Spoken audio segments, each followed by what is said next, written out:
Assalamualaikum warahmatullahi wabarakatuh.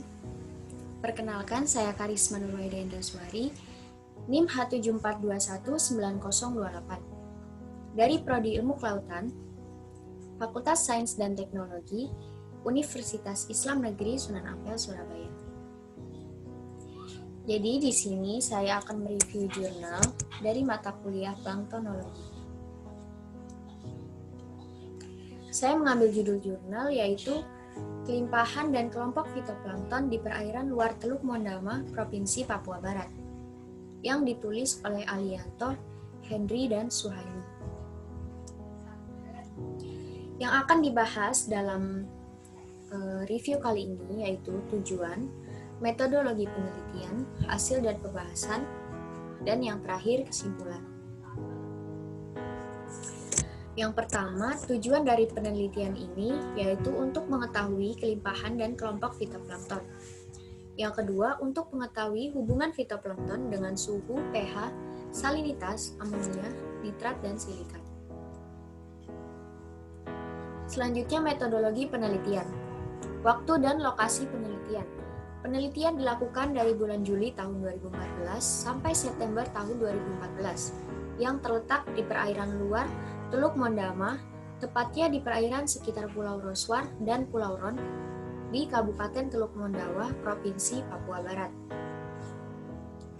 Untuk pengambilan sampel dan analisis contoh air, pengukuran suhu, pH, dan salinitas dilakukan secara in situ menggunakan alat secara berturut-turut, yaitu termometer, refraktometer, dan pH meter. Pengambilan contoh air laut untuk diidentifikasi fitoplankton dan pengukuran konsentrasi amonia, nitrat, dan silikat secara ex situ. Selanjutnya, proses pengambilan sampel air laut. Air laut yang untuk diidentifikasi fitoplankton dibutuhkan sebanyak 25 liter pada setiap stasiun.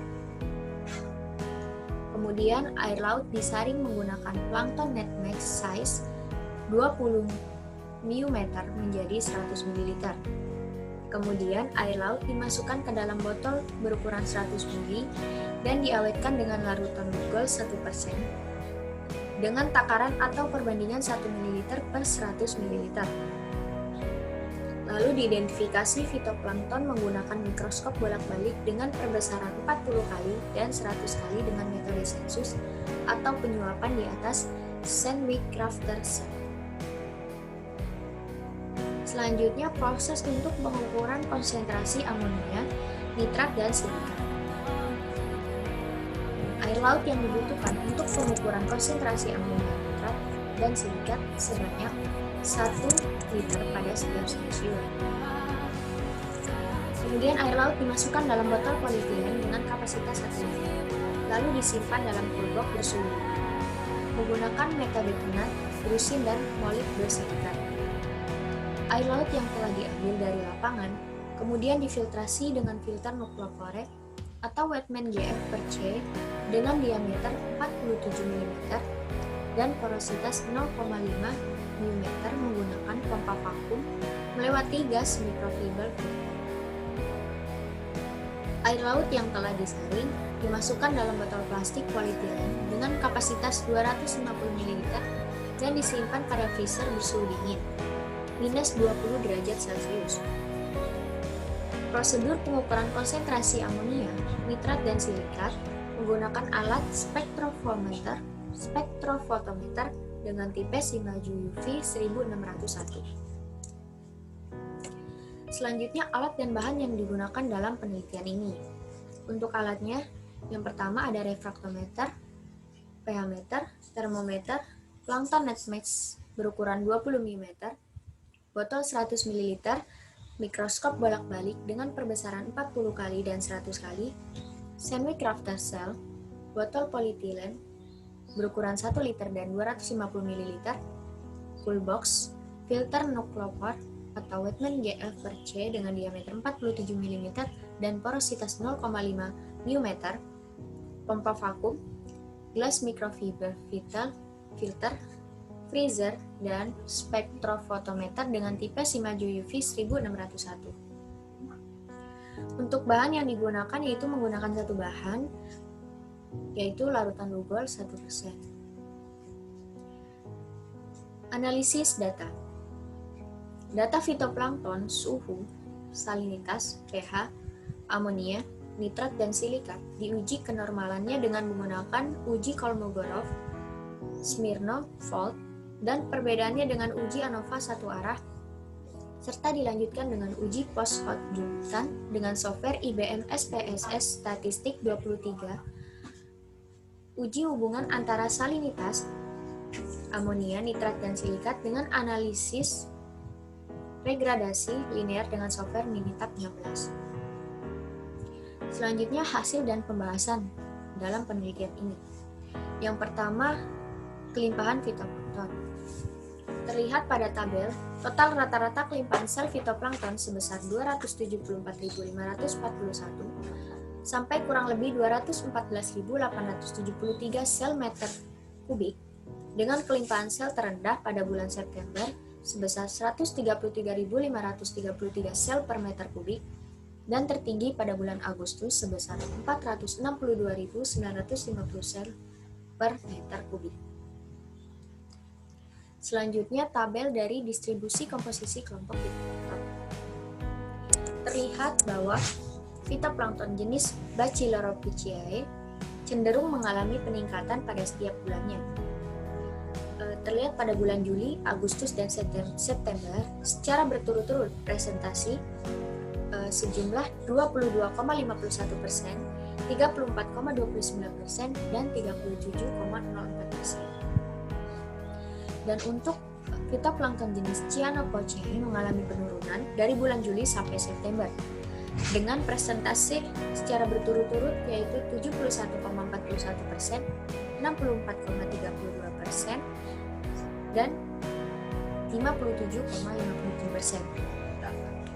Sedangkan untuk fitoplankton jenis Dinophoceae cenderung merata dari bulan Juli dan Agustus dan meningkat pada bulan September dengan presentase secara berturut-turut sebesar 2,40%, 2,14%, dan 5,30%. Dan untuk jenis fitoplankton Chrysophyceae hanya berada pada bulan Juli dan Agustus dengan presentase yang relatif kecil, yaitu sebesar 0,02% dan 0,06%. Selanjutnya tabel dari parameter oceanografi.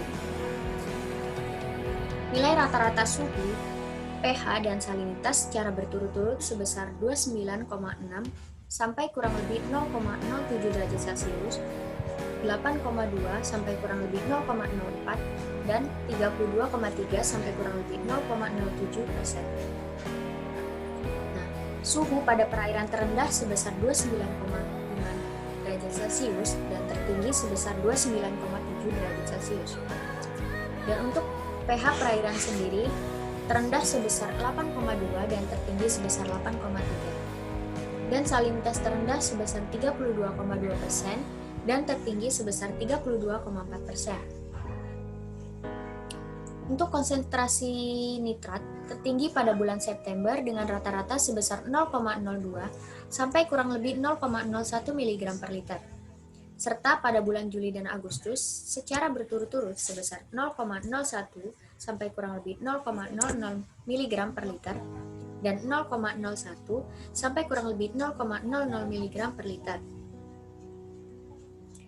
Dan untuk konsentrasi nitrat terendah sebesar 0,01 mg per liter dan tertinggi sebesar 0,07 mg per liter.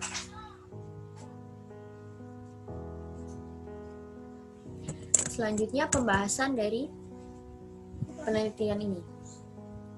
Kelimpahan sel fitoplankton di perairan luar Teluk Mondama tergolong tinggi dengan rata-rata kelimpahan sel fitoplankton berada di atas 100 sel per meter kubik.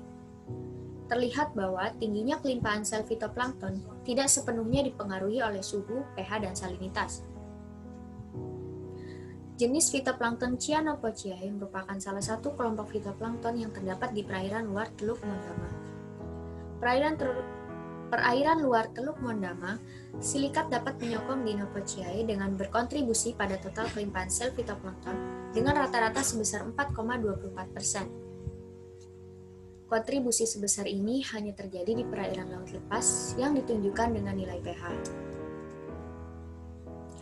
Dan yang terakhir, kesimpulan dari penelitian ini yaitu tingginya kelimpahan sel fitoplankton di perairan luar Teluk Pandawa merupakan kontribusi dari 3 jenis fitoplankton, yaitu Cyanophaceae, Bacillariophyceae, dan Dinophyceae. Kelimpahan sel fitoplankton sangat tergantung pada amonia, nitrat, dan silikat. Kontribusi Cyanophaceae pada total kelimpahan sel fitoplankton tergantung pada amonia dan pH. Dan untuk kontribusi Bacillariophyceae pada total kelimpahan sel fitoplankton tergantung pada nitrat dan salinitas. Sedangkan untuk kontribusi Dinophyceae pada total kelimpahan sel fitoplankton tergantung pada silikat dan pH. Terima kasih. Sekian penjelasan singkat tentang review jurnal dari saya. Kurang lebihnya mohon maaf. Wassalamualaikum warahmatullahi wabarakatuh.